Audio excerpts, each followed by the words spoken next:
You are more than what they thought. They did not give you enough credit. You know what this is about if it's for you. Something came into your mind. A situation where someone else got credit for something you did. Or people just didn't appreciate you while you were there, like a job or a relationship. Third party connected to you. Ghosted. Okay. A third party has uncovered this. Because someone was still connected to you. You were ghosted for this. Like, someone really regrets that now. And they're afraid you're going to do the same to them. But they never felt like the connection went away. And they really feel really dumb.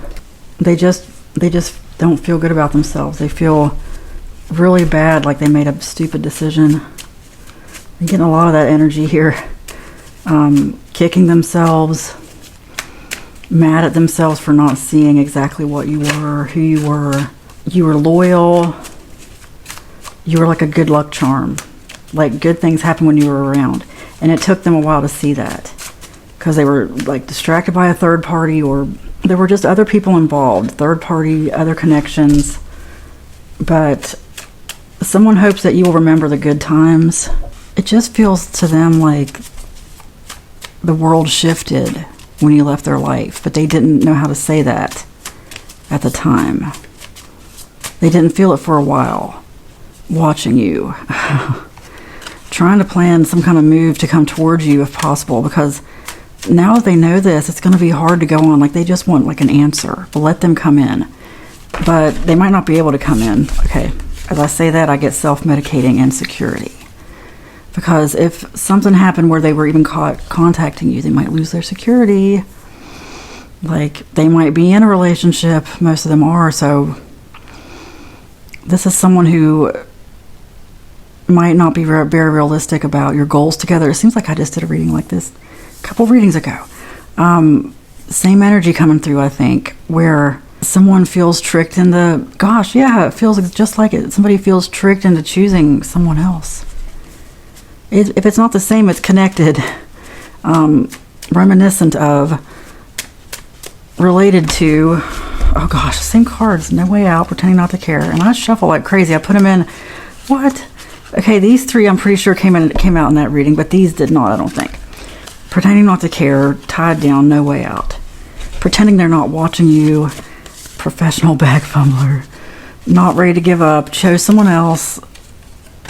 What else? Red flags everywhere. They realize now there were some red flags. There's red flags in this relationship they're in now.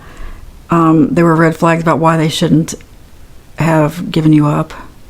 See, I remember in that reading, I don't usually remember them in this much detail. They're pretty much out of my mind as soon as I upload them.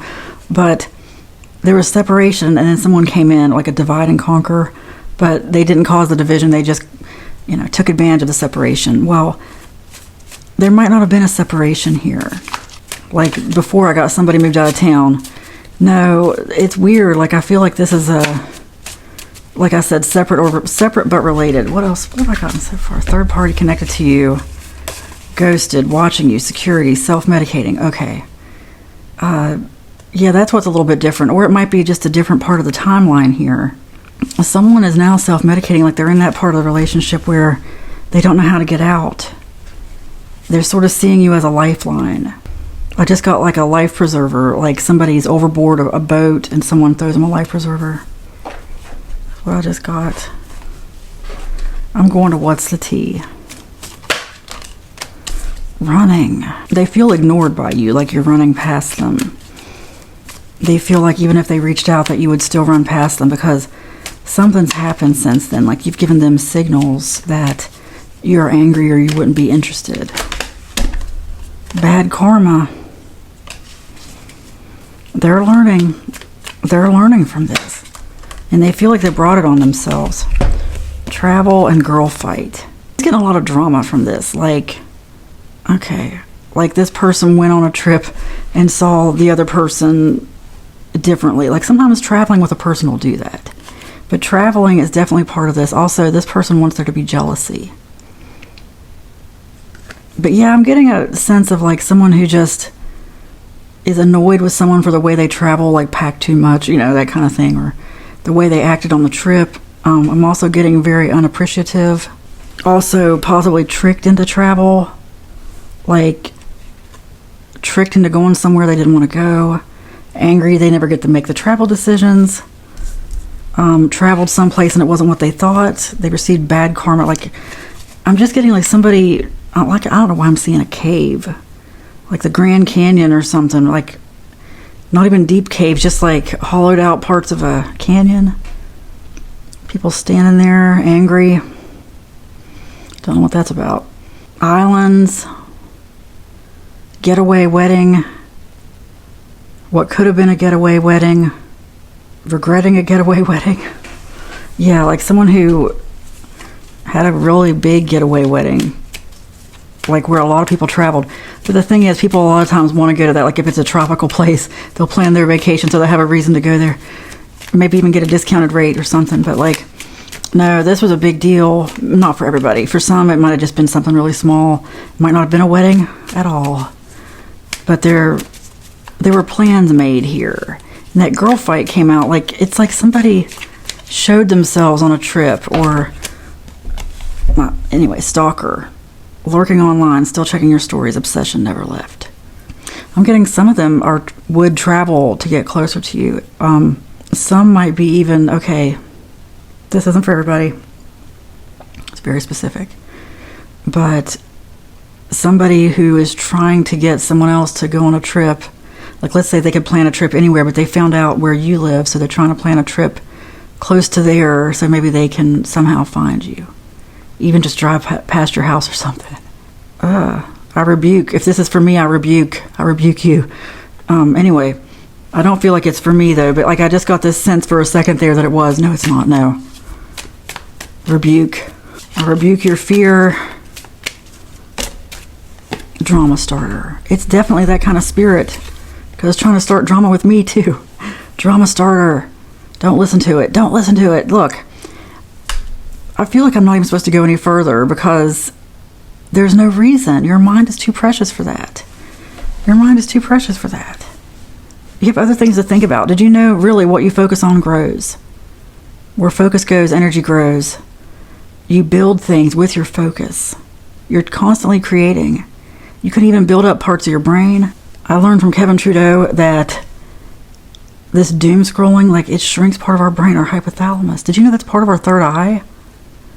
Billionaires, like rich people, and I know people want to hate, but really that's a sign that you've kind of broken out of the matrix. They have a totally different attitude toward money, and no, it's not all just capitalism. I mean, money just flows. You got to look at money more like water, like let go of the scarcity. Stop making an idol out of it.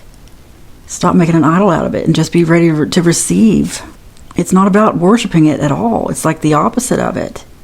But some people don't see it that way. It's just like topsy-turvy land or something. He said that something rich people do, like a wealthy person's secret, especially people who grew up in like these wealthy families and stuff, because they get taught totally different. They're encouraged to read more. Like, we've gotten so used to doom scrolling and just these little bits of information. It's not good for our brains. And I really need to look into it more. Honestly, I need to look into it more. I got a book about it called The Mind and the Brain. And look, don't put your focus on dumb stuff like this. I know. Don't rot your brain. Don't rot your brain. You need it. Okay. That's a new slogan. Don't rot your brain. You need it. But you're rotting your brain. Honestly, that's another reason why I started doing longer videos. I mean, I'm going to start doing some short ones, shorter ones, but I just didn't want to be part of the dumbing down. I didn't want to be part of the doom scroll. I mean, I still am. But the longer videos, you need more stuff to focus on for longer periods of time. Because our brains, and I'm no exception, our brains have been trained on this short information. Anyway, what else do you need to know? You need to stop worrying. Okay, this is exactly what I'm talking about. You know, I'm getting so many downloads about that all of a sudden. Like even Jesus in the Bible talking about that. Because it's really all about the mind. And books were taken out like the Gospel of Thomas were taken out like about the power of the mind because they didn't want us to know we had that power. Anyway, I won't talk about that right now. What I'm going to say is this. Worrying, it takes so much of your brain. It just occupies all of your focus. Imagine if it's really true. I know if you're skeptical, if you're like, well, that can't be true. Because you just think anything that happens, right? Well, what if a lot of this stuff that is happening because you just keep thinking about it, keep worrying about it, stuck in anxiety mode all the time, or not wanting to think about things, rather doom scroll than think. But just imagine for a minute that you are creating these problems, that you're drawing in that frequency because you're angry. Your world's going to start lining up with that. Like attracts like. Your world is just going to start attracting more of that stuff into it. I know, because I used to do it and I didn't realize it. When I changed my thoughts, everything changed. Everything changed. That doesn't mean I have it down perfect, but I get better every day. I get closer every day. I work on it every day. Anyway, don't worry about this. Use your brain for something else. Don't rot your brain. You might need it. Okay. Focus on longer information. Okay, look. As I talk about this, look what came out. You have healthy habits. You become wealthier every day. Wasn't I just talking about wealth? You are kind and you look much younger than your age. You can even will yourself younger. You can just think about it. There's so much you can do with your brain that affects the rest of your body. Everything is connected. Don't be afraid to open yourself up to just massive amounts of wealth, massive amounts of abundance. Be kind. Kindness goes a long way too. Don't cause other people to feel bad unnecessarily, But anyway, have healthy habits of not worrying about this petty stuff. I'm sorry I got you focused on it, but there's some reason for it. Something about this is triggering something in you that needs to be brought out. Triggers are a good thing. Face it and figure out what that's about, okay? But really, it's time to get out of here, guys. Let's focus our thoughts on things that are above, not below. Higher thoughts, better thoughts. Let's think about good things. Let's think about how great we look, how young we look. Your youth is restored. You are kind. You make peace. You become wealthier every day, and wealth is just a frequency, and it flows to you easily. You don't have to do anything about it. It just flows. You are wealthier every day, and you have healthy habits. You take care of yourself, which enables you to even take care of other people, should you choose to do so. Just be healthy. Don't let your mind occupy garbage, okay? No more of this. It's garbage. You have healthy habits. It is spoken, it is written, and so it is. Amen.